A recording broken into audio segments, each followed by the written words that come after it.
First, a video, and then my opinion. The video.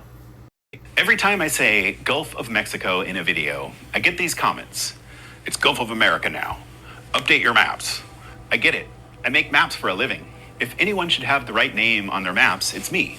So let me show you something. If I open Google Maps right now, Gulf of America, there it is. Done. Updated. Official. But watch what happens when I change the device settings to Mexico. Gulf of Mexico. Same water, same app, different name.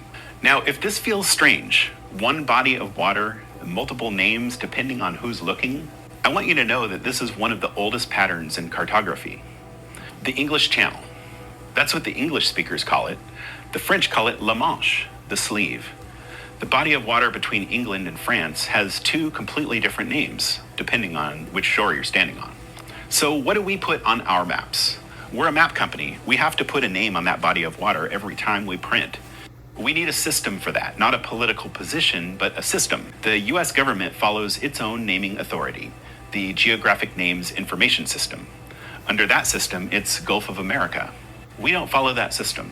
We follow the United Nations. The UN is our reference for which countries we recognize, which borders we draw, and which names we use. That's our source of truth. Not any single country's naming authority, the international standard. And under that standard, it's the Gulf of Mexico. So that's what we print. Gulf of America is the official US federal designation. That's not incorrect. It's a point of view, one country's point of view. We can print it that way on request, but Gulf of Mexico is also a point of view. It just happens to be the one shared by the rest of the world and backed by about 500 years of cartographic continuity. So to everyone in my comments telling me to update my maps, I do appreciate you.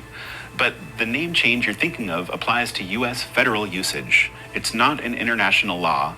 It's not a global update. It's one country's decision about what to call its side of the water. And now you know that's how it's always worked. For every name, on every map, someone made a choice.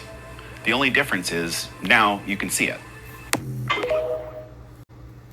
So, for reference sake, he's explaining to you where he gets his names from based on the fact that he does global maps.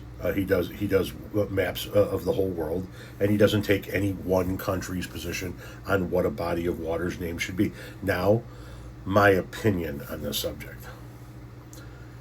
If you refer to the body of water along our southern coast, our southern border, the body of water that borders Texas, Louisiana, and the Gulf states, as the Gulf of America, you are dumb as shit.